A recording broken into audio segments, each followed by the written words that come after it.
মনোবীক্ষণ polyclinic, চিকিৎসার জগতে এক দশক। এখন এখানে সব বিষয়ে ডাক্তারবাবু এক ছাদের তলায়। ফোন করুন 7477799515 এই নম্বরে। ছোট মাছ স্বাস্থ্যের জন্য যেমন উপকারী, স্বাদেও বাঙালির বেশ প্রিয়, কিন্তু দিন দিন কি হারিয়ে যাচ্ছে এই ছোট মাছ? দেখুন একটি প্রতিবেদন। বহরমপুর শহরে এবার lifestyle club. Join the arena club at golden retreat. Spa, salon, swimming pool থেকে রেস্টুরেন্ট, লঞ্চ বার, জেলার একমাত্র discotheque ignition. Enjoy your quality time with golden retreat. Don't miss. Murshidabad জেলা সবুজে মোড়া চারিদিক। যেমন নানান ধরনের সবজি চাষ হয় এই জেলায়, তেমনি নদী খালবিলে পরিপূর্ণ হওয়ায় মাছের চাষও হয় ব্যাপক। নদী পুকুর থেকে সর্বদাই রুই, কাতলা, চিতল, শোল এই সমস্ত বড় মাছ উঠতেই থাকে। এই বড় মাছের সঙ্গে টেক্কা দিয়ে চাহিদা রয়েছে ছোট মাছেরও, যেমন পুঁটি, ল্যাটা, খলসে, মৌরলা, পিউলি, পাকাল, খয়রা সহ বিভিন্ন প্রজাতির ছোট মাছ। যেমন স্বাস্থ্যের পক্ষে ভালো, তেমনি স্বাদেও অতুলনীয়। কিন্তু মাছে ভাতে বাঙালির পাতে ধীরে ধীরে কমতে শুরু করেছে এই ছোট মাছ। খালবিল, পুকুর শুকিয়ে যাওয়ার কারণে জলের জীববৈচিত্র্য নষ্ট হয়ে যাচ্ছে, ফলে ক্রমশ লুপ্ত হয়ে যাচ্ছে বিভিন্ন ধরনের ছোট মাছ। তাই উদ্বেগ প্রকাশ করছেন মাছ বিক্রেতারা। ছোট মাছ লোকাল পুকুরের পাওয়া যায় না, ঝাড়খণ্ড থেকে ছোট মাছ আসে, সেইগুলো বিক্রি হয়। কি কি ছোট মাছ? খয়রা, ময়া, খলসে, তারপরে আর বাম সব বরফ দেওয়া। আচ্ছা, সব এগুলো সব আসে। আচ্ছা, আগে কি কি পাওয়া যেত আমাদের জেলার, মানে গঙ্গার কি ছোট মাছ পাওয়া যেত? গঙ্গার পিউলি পাওয়া যেত, এখন কিছু পাওয়া যায় না। ভ্যারাইটিস রকমের মাছ আছে। এখন গঙ্গার কাতলা পাতলা এসব আসছে, বড় বড় কাতলা। এই মুহূর্তে বাজারে এগুলোর দাম কিরকম চলছে যেগুলো আসছে ছোট মাছে?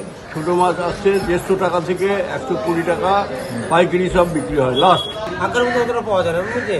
মোটামুটি মানে 10 দিন পরে একদিন এরকম পাওয়া যাচ্ছে। মানে যে আগতে যেসব মাছ হতো অতটা বেশি মাছ হয় না। এখন মোটামুটি বাজার কিরকম চলছে ছোট মাছ? ছোটো মাছের 500 টাকা ধরেন। আগের থেকে দাম বেড়েছে? আগের থেকে দাম বেড়েছে। তাতে কি সাধারণ মধ্যবিত্ত ছোট মাছটা কেনা রেখেছে না খুব একটা কেনে না? মোটামুটি কিনে, মানে মোটামুটি বড় মাছের তুলনায় কম কেনে। কম। আগের মতো ছোট মাছ আর পাওয়া যায় না, গেলেও 300 থেকে 400 টাকা কেজি হিসেবে বিক্রি হওয়ায় বড় মাছ কিনে খাওয়াই ভালো বলে জানাচ্ছেন ক্রেতারা। ছোট মাছের আমদানি তো এমনিতেই কম, যা আসে বাইরের মাছই তো দেখতে পাচ্ছি। ছোট মাছ তো এই কথা পুকুরে ঘাটে হচ্ছে বলে মনে হচ্ছে নাকি।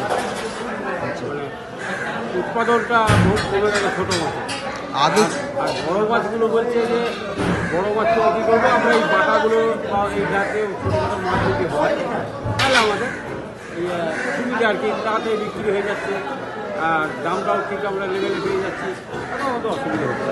পরিবেশবিদদের মতে জলের জীববৈচিত্র্য যেমন নষ্ট হচ্ছে, তেমনি তার উপর নির্ভর করে সমস্ত ইকোসিস্টেম নষ্ট হচ্ছে, মাছ মরে যাচ্ছে। ছোট ছোট জেলেরা নিজেদের পেশা পাল্টাচ্ছেন। আমরা যদি প্রাণীজ বৈচিত্র্যের মধ্যে দেখি, এন্ডেমিক স্পেসিস, এখানে হাজারো দেশীয় প্রজাতির যে ছোট মাছ, যেগুলোকে কাঁটা শুদ্ধই খাওয়া যেত, এর অনেক সুবিধা আছে, যার ফলে কি হয় মানুষের মধ্যে দেহের যে ক্যালসিয়ামের চাহিদা সবটাই এই জলজ প্রাণীজ যে ছোট ছোট মাছ তার থেকে আমাদের পূরণ হয়ে যেত। তো একদিক থেকে স্বাস্থ্যের উপরে ব্যাড এফেক্ট পড়ছে, অর্থাৎ ছোট ছোট এই মাছগুলো এখন আর বাজারে দেখাই যায় না। তার মানে হচ্ছে হয় জলাশয় নেই, অর্থাৎ এদের আধার যেখানে বড় হবে সেইটাই নেই, নতুবা কোথাও কোথাও জলাশয় যেখানে আছে অবশিষ্ট যাও আছে, তার জল সম্পূর্ণরূপে দূষিত, তার অক্সিজেন লেভেল কম, তার অ্যাসিডিটি বেড়ে গেছে, ইত্যাদি ইত্যাদি।